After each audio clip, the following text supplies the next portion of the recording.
Michelle from Relationship Goals Vlog, and welcome back to our YouTube channel!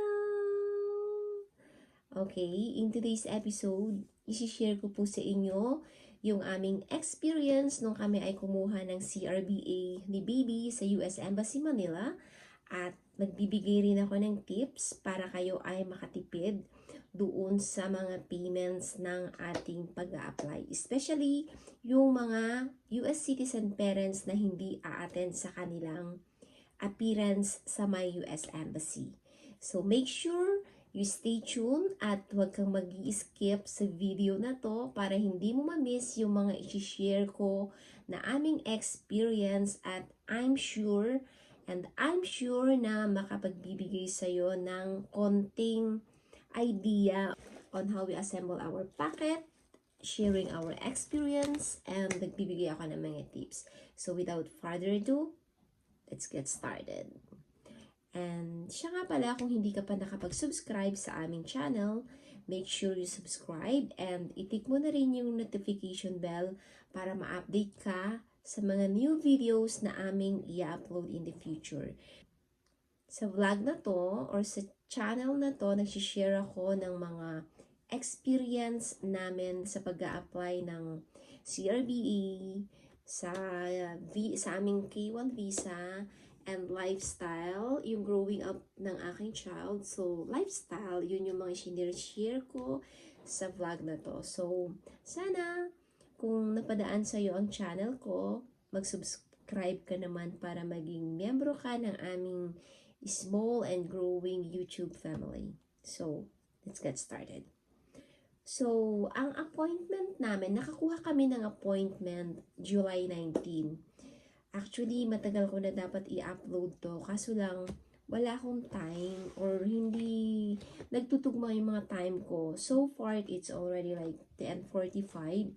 Ngayon ko palang napatulog si Baby, at ang mga naging reasons ko kung bakit hindi ako masyadong nakakapag-upload ng mga videos sometimes is pag nakikita niya na kasing nakahawak ko ng phone or nag-vlog ako, kinukuha niya yung phone, parang yung attention lang is gusto niya sa kanya. Kaya hindi ako masyado gumagawa ng video, hindi ako nag-film kasi meron akong baby. Especially nung ano pa lang siya, hanggang 5 months. 6 months na lang ako nakakapag-open talaga ng phone.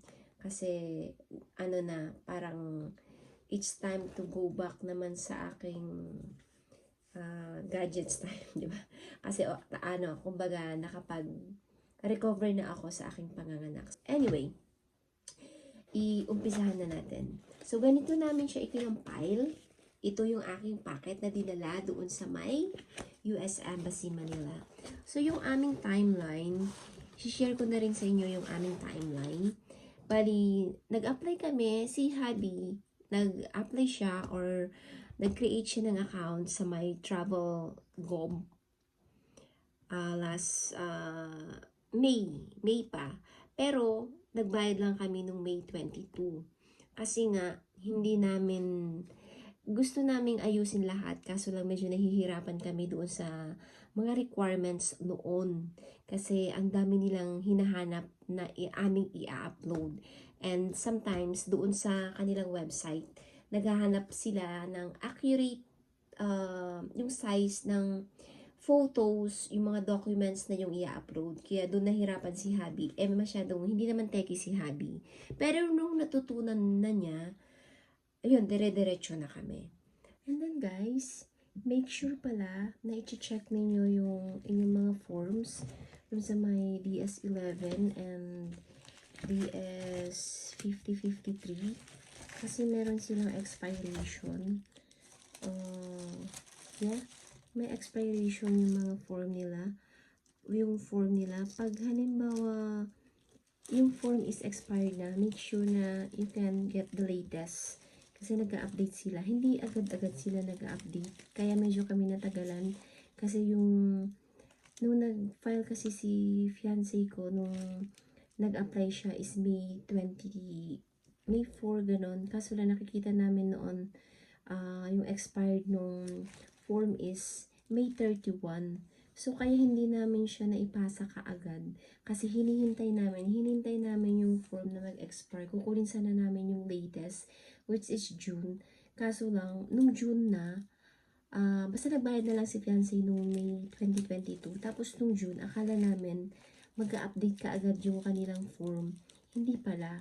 So, parang ang nangyayari, pag nakapagbayad kayo, halimbawa, parang yung form namin expires May 31, 2024. Pag nakapagbayad kayo ng before May 31, 2024, tapos na-send nyo na sa kanila, pwede nyo pang gamitin yun. But right after that, as soon as, halimbawa, May 31, hindi nakapasok doon sa kanilang website yung form ninyo, tapos nag-update sila ng form, ibig sabihin, hindi na valid yung inyong application, parang ganun yata. Pero, so, always make sure na you need to get the latest form. Andun sa may top yun, doon sa may top ng ano nila, ng form, yung expiration. Parang ganyan. Ito yung DS 3053, nandyan siya. Expires 5/31/2024. Kaya i-check nyo rin siya guys ha, kasi meron siyang expiration. Just a reminder. So, nagbayad siya ng May 22, 2024. Tapos, na-receive namin yung kanilang reply within like few weeks.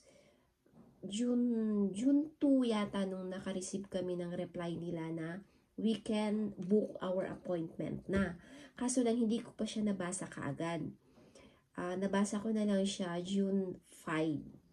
So medyo matagal. Nagtataka kami ni Habi kung bakit wala kami nare-receive na email. Yung pala, meron na silang email sa akin kasi nag-inquiry ako kung kumusta na yung aming application. Sabi nila, you can book your appointment.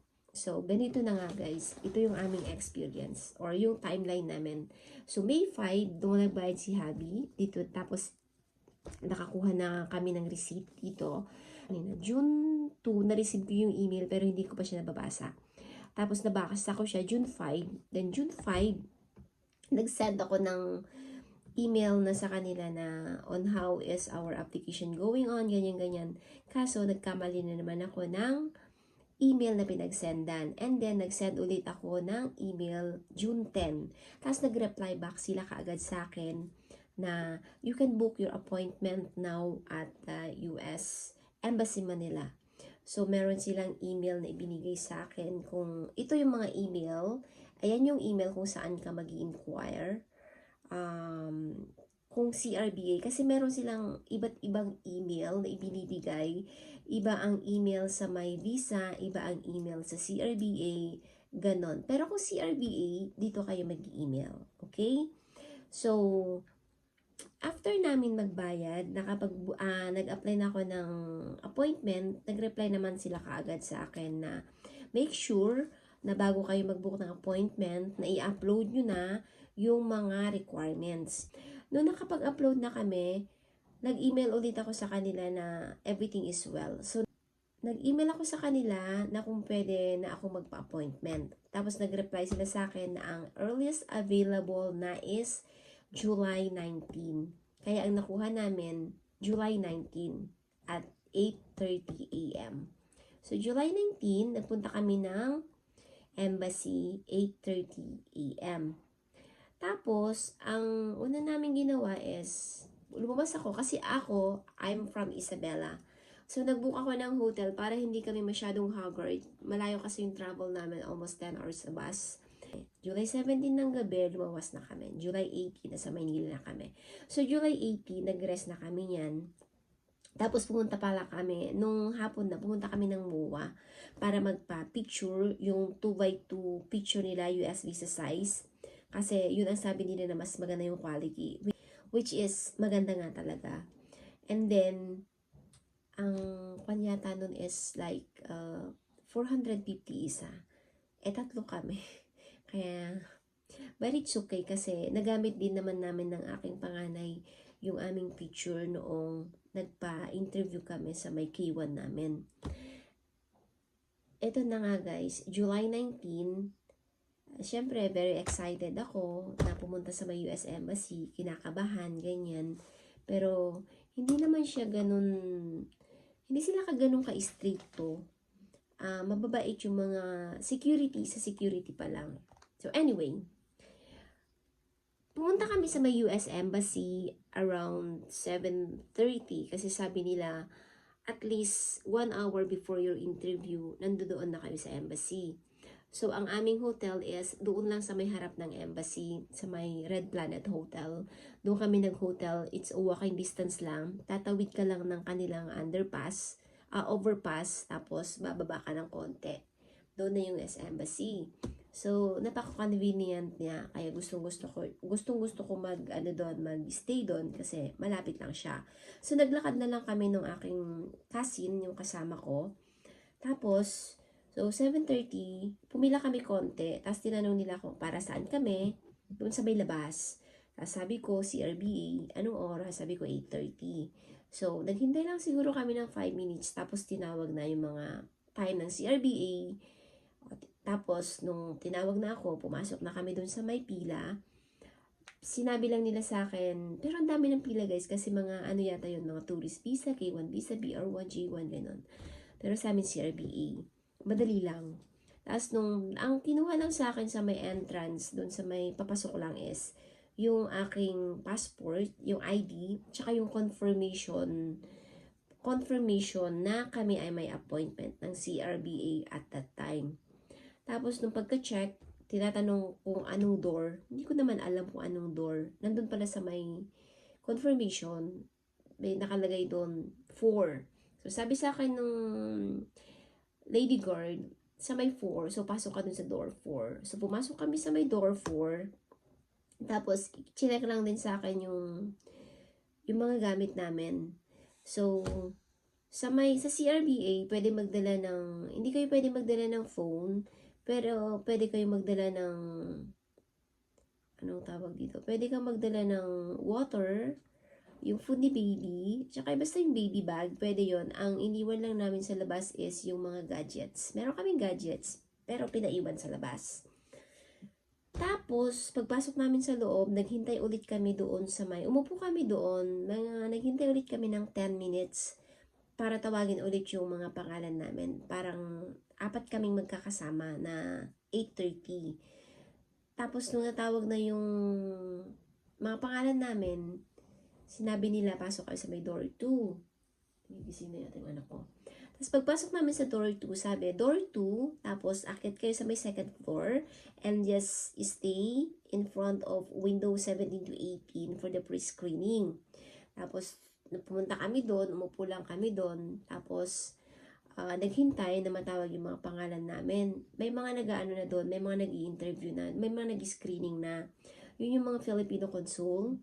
So, nag-sit kami, naghintay lang siguro ako mga 15 minutes, tapos tinawag na kami. Nung pagkatawag na sa akin, medyo nagloloko na si baby. So, buti na lang meron akong kasama.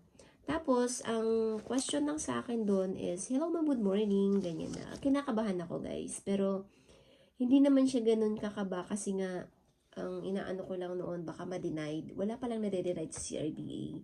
Kailangan lang maging genuine, tapos talagang anak siya ng US citizen parent, yung anak, para mak-acquire yung kanyang citizenship. So, ganun na nga. Ang question lang sa akin is, when did the last time you meet your partner? Sinabi ko, ganito. Tapos, tinanong niya sa akin kung kailan daw yung last menstruation ko. Sinabi ko, I'm not sure, pero ito yung date. And then, sabi niya sa akin, kailan mo na-meet yung aking partner? Sabi ko, nag-meet kami noong ganito. Tapos, nag-meet kami in person noong ganito. And then, tinanong ulit niya kung divorce daw ba yung partner ko. Sabi ko, yes. And then, hiningi lang niya sa akin. After nun, hiningi na niya sa akin yung mga documents ni baby. Una niyang hiningi, yung kanyang 2x2 picture, yung PSA certificate, tsaka yung aking ID, tapos yung passport ng partner ko. Tapos nung pag-scan na niya yon, nakita niya na lahat-lahat. Tinanong niya ako kung gusto ko daw bang isabay yung passport application ni baby. Sabi ko yes. Tapos, pinapunta niya ako dun sa may passport area na kung saan dun ako magbabayad ng passport fee. So, nagpunta ako dun, nagbayad ako ng passport. Sabi niya sa akin, punta ka dun sa may passport, magbayad ka ng passport. Pag nakabayad ka na, bumalik ka sa akin. So, ganun yung ginawa ko. Nagpunta ako sa may passport, nagbayad. Nakabayad na ako, bumalik ako sa kanya. Ang passport fee pala is 200, I think something $185 sa may mga bata, yung under 18 yata, ganun. Basta ang binayaran ko lang is 8,800. Tapos ang fee doon is per dollar na is 60. So, yun. Tapos, nung nabigay ko na sa kanya yung pinagbayaran ko, tinanong niya ulit ako kung kailan daw nabuo si baby. Sabi ko, right after bumalik nung partner ko sa US, after a month, hindi na ako dinatnan. Nag-check ako. Ayun, meron na. Tapos sabi niya sa akin, inulit niya ulit yung tanong. Parang ginugulo niya ako. Sabi niya, parang kailan nabuo yung baby? Before nandito si fiancé or right after si fiancé? Sabi ko, nung nandito siya, sabi ko. Ganun na lang yung sinagot ko. Sabi niya, okay. Tapos, ano pa yung mga documents na ipapasa mo sa amin? Sabi niya. So, sabi ko, I have everything that you've been asking for lahat ng requirements meron ako, sabi niya. So, pakilagay na lang po dito, sabi niya. Tapos, ipinasok ko lahat doon. Tapos, naghanap siya ng, nilagay ko lahat doon yung child PSA, yung US passport ni hubby, yung aking passport, tapos yung proof of presence ni hubby in the US, tapos yung physical presence din niya, ganyan. So, binigay ko lahat sa kanya yon. Pagkakuha niya, niread niya lahat, nireview. Tapos, kinuha na niya sa akin yung mga proof of pregnancy, ganyan. Bali, kinuha niya. Proof of pregnancy, kinuha niya sa akin. Yung growing up photos ni baby, kinuha rin niya. Tapos, yung baby book, kinuha rin niya. Tapos, lahat ng original copies, ibinalik niya sa akin after nun. Nung natapos na doon, ibinalik sa akin lahat yung mga original copies except dun sa PSA birth certificate ni baby. Tapos sabi niya sa akin, after nito, pumunta kayo dun sa may Air 21, tapos ipakita nyo lang yung pinag-payment nyo ng yung passport, tsaka sabihin mo na may CRBA. Then, sabi niya, tapos nagpunta ako sa may Air 21, tapos sinabi ko na kailangan magpadala ng, meron akong papadala. So, may pinilapan lang kami doon kung ano yung mga ipapadala sa akin.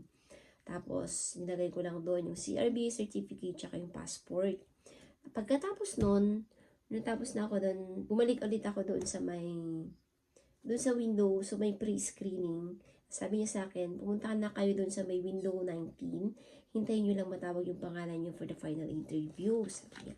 So, nung nagpunta na kami doon sa may final interview, tinawag na yung pangalan namin. So, kinakabahan ako. Natutulog na si baby noon time na yon. Tapos, pinag-oath niya ako. So, sabi niya sa akin, mabait lang naman yung consul. Sabi niya, hello Sharon, good morning. Sabi niya sa akin, good morning ma'am. Tapos, is it possible you can hold the baby and make an oath? Sabi niya sa akin. Sabi ko, of course.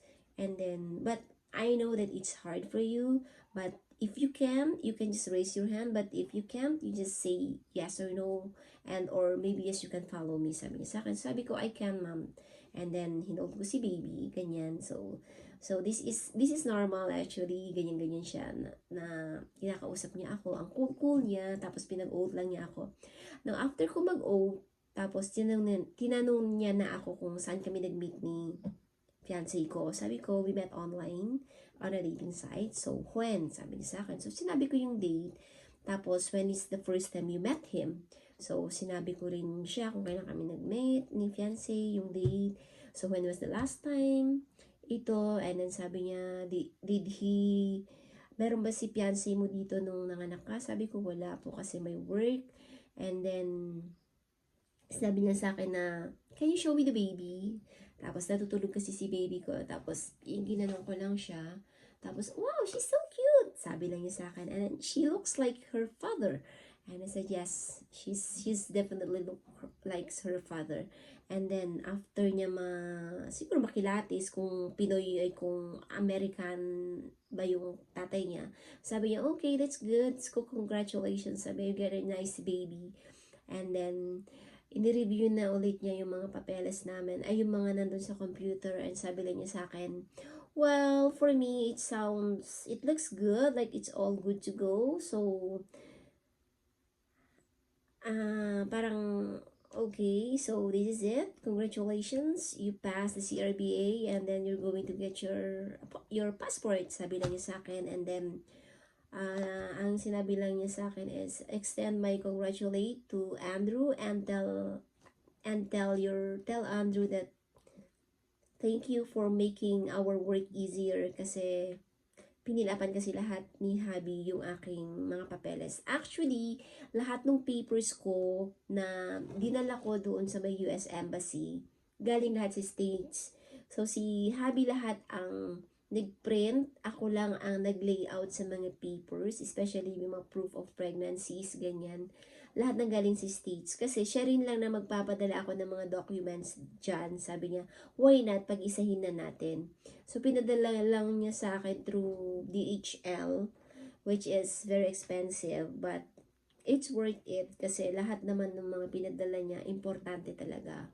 So, nung sabi niya sa akin, extend our congratulate to Andrew, and you too, congratulations. Just wait for your baby CRBA and passport within 6 to 8 weeks, sabi niya sa akin. So, sabi ko, oh my God, thank God. Tapos, nung natapos na yun, umuwi na kami. Tapos, ganun lang.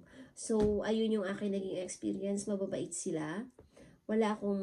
Hindi siya masyadong stricto, gaya ng K1, kasi nag-interview din ako ng K1 nung last week. Grabe dun sa K1, talagang kakabahan ka. Pero dito sa CRBA, hindi naman siya ganun kakaba kasi mababait yung mga consul. Doon lang sa pre-screening, of course, kailangan kanilang kilatisin kung totoo ba yung mga sinasabi mo lahat doon sa papers. Tapos, ito, yung mga requirements na hinanap lang sa akin kung paano ko kinompile. So, yun yung aking experience doon sa my CRBA, which is, hindi siya masyado nakakakaba. So, yung mga nagbabalak na magpa-CRBA, you can do it, the eCRBA. Sobrang dali lang niya.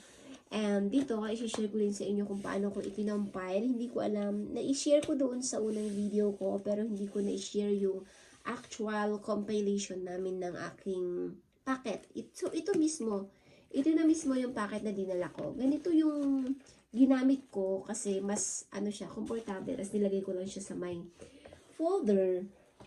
Ganito lang, envelope. Ganito lang din. Tapos nilagay ko lang sa loob. Tapos good to go na. So, hindi ako nahirapan. Tapos, paano namin kinompile ito? Ganito namin siya kinompile. Para meron kayong idea lang.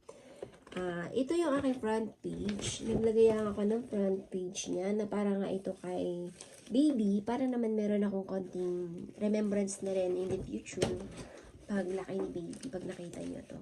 So, CRBA application, yung pangalan ng aking anak, yung kanyang date of birth, tsaka yung place of birth. Tapos, yung father's name, yung kanyang email, address, tsaka yung CP number. The same thing, yung mother's name, email, address, tsaka yung CP number. So, yan yung front page. Tapos, naglagay din ako dito ng table of contents. Ano yung purpose ng aking table of contents? Ito yung purpose ko para just in case maghanap sila ng mga documents sa akin, madali ko lang siyang hanapin. Example, yung 2 pieces 2x2 picture, number 1 siya. So, meaning, nandun lang siya sa first page. First page, ito lang siya. Nandito lang siya. So, ganyan yung aming packet. Ito yung first page ko. Ayan yung picture, nakalagay dyan. Kumuha sila ng 2x2. Tapos, nilagyan ko din siya ng label dito kung ano yung nandito sa first page, 2x2. Para madali ko lang siyang hanapin. O, number 2, yung aking PSA. Ito na, ilagyan mo na. Andyan siya. PSA. Tapos, yung kanyang PSA nandito. So, mag-Xerox lang din kayo ng PSA. Just in case. Tapos, ganyan lang. Ito yung page 2. Ganyan. Tapos, ano to, ito yung passport ni hubby. So, later, bibigyan ko kayo ng tip dito sa passport. So, ito yung aking valid ID. Oops. Yan yung aking valid ID. Dalawa yan. Tapos, ito yung transcript ni hubby. Ito yung proof of physical presence niya, transcript. Ayan. Ganyan, transcript lang siya. Transcript ba to? Yes, ito yung transcript niya. Madami yan. Parang 4 years. Kasi hinahanap nila yun. Tapos, nag-provide din kami ng another passport. Evidence of parents location at the time of conception. Ayan. Naglagay ako ng passport ni hubby. Kasi, tsaka yung may stamp na nandito siya sa Pilipinas at that time. Para walang kawala. Tsaka yung itinerary, tsaka yung hotel booking.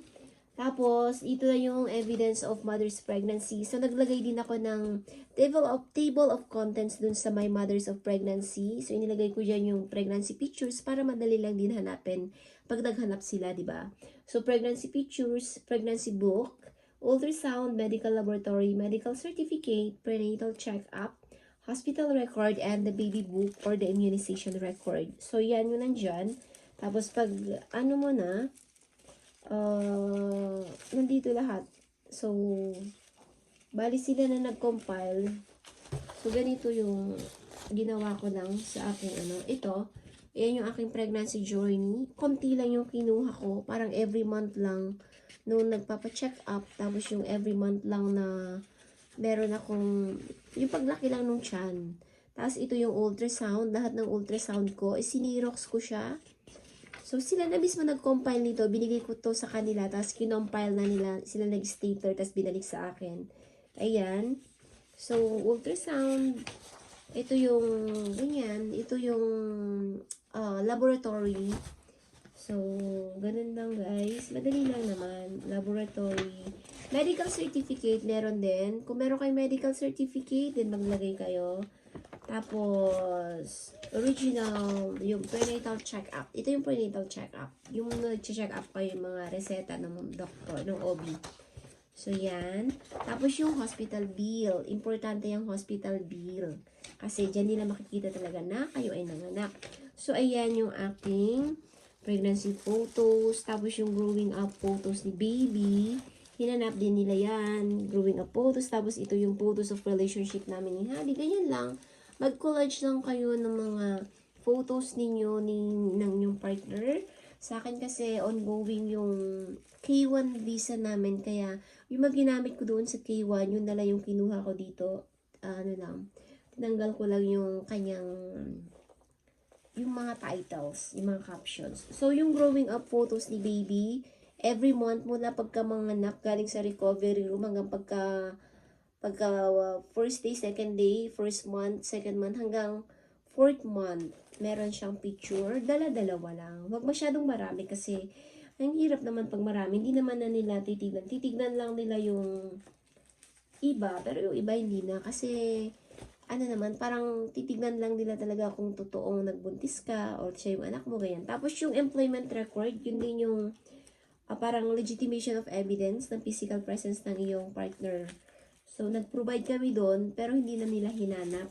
Tapos yung DS5053 nga, ayan yung DS5053, yun yung pipilapan mo pag meron kang passport.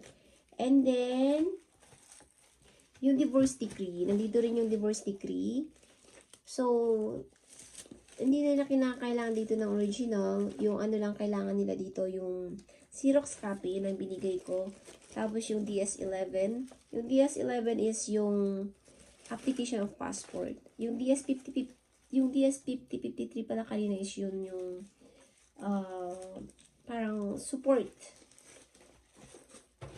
Yun yung parang, ano bang tawag dito? DS5050, statement of consent. Yun yung statement of consent na si hubby mo or si US citizen parent, pinapayagan ka na pagawan mo ng passport yung iyong anak. Kung hindi siya present doon sa may interview ng iyong anak.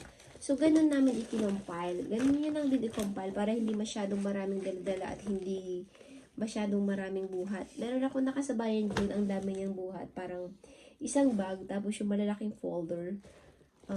Parang 3 ganito yung daladala niya. Diyos ko, ang bigat. Ang kinuha lang naman sa kanya, yung mga importante lang, tapos hindi pa niya inayos ng maayos. Kaya nung nandoon siya, hirap na hirap siya naghahanap kung saan yung mga documents. Kaya mas maganda, i-organize nyo na, lagyan nyo siya ng palatandaan kung saan nyo kukunin. Kasi ang kinukuha lang nila doon, magbibigay ka lang ng mga evidence, hindi mo bibigay yung buong folder. Sabi nila, akin na yung birth certificate, kukunin mo yung birth certificate, akin na yung passport, kukunin mo yung passport. Parang ganito. Asan yung mga proof mo? O ito, binigay ko lang yung proof, tapos kinuha nila lahat. Sila pa naglagay ng stapler, binigay ko sa kanila, tapos yan. Tapos ganun na, tapos pinagpasapasahan. Tapos nung natapos na, ibinalik din naman lahat sa akin, except lang yung birth certificate ni baby. And then, so ganyan namin siya kinompile, no? I hope na nakakuha kayo ng aral or nakapulot kayo kung paano nyo din i-assemble yung inyong CRBA packet. And then next thing is yung sa passport ni fiancé or ni hubby ninyo, yung partner ninyo, kung hindi siya present doon sa CRBA appearance. So, ang sabi kasi nila sa website, pag hindi present ang US citizen parent, they need to notarize. Kinakailangan nilang ipanotarize yung kanilang passport every pages. Ang notarize sa may US is $6 per page. So, imagine mo yung, may $6, merong $10. Yung unang nagpanotary yung aking partner, $10 ang binayaran niya. Per page yun So, nung binibilang namin kung ilang pages yung passport, it's like, ilan ba? Umabot siya ng 27 pages. So, 28 page. So, i-times 6 mo na lang or i-times 10 mo. Di ba ang mahal? So, 28 times $10. So, yun yung babayaran mo sa attorney. Ngayon, itong napakatalino kong partner, ang nag-search siya at meron siya nakita na ang sabi daw doon, hindi mo na kinakailangang ipanotarize lahat. Gumawa ka ng ganito. Ganito yung ginawa niya. So, ito, hindi ko alam kung anong tawag dito. Pero doon sa kanila pwede to. Yung ring, sabi niya, bumili siya ng ganito sa may bookstore. Tapos siya na mismo ang nag-clip na ganyan. Tapos, pinasirok siya lahat. Pumunta siya doon sa may attorney. Ang nilagyan lang nung attorney, ito lang, nag-notary lang siya dito, and ni-note lang niya na yung passport niya is contains of 9 pages at initiated by him.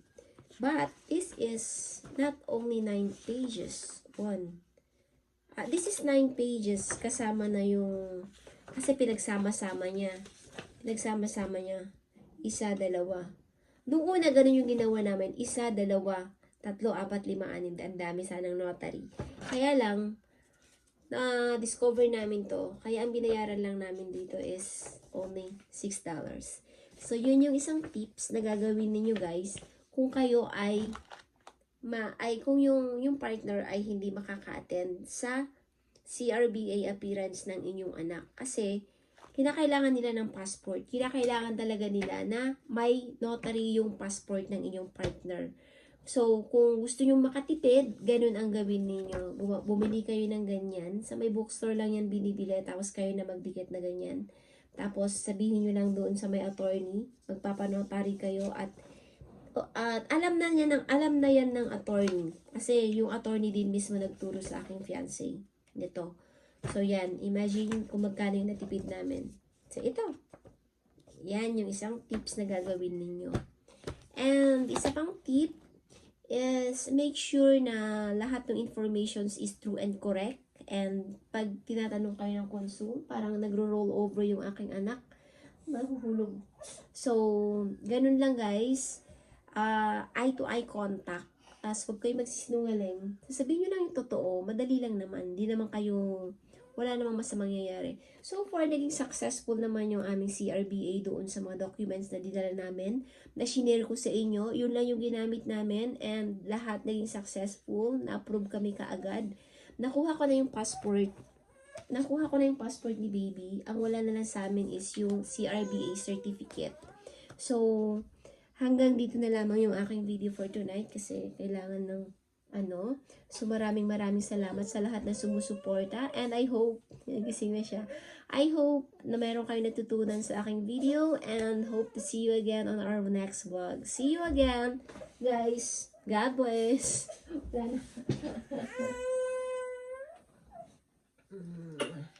Nagbablog si Mami eh.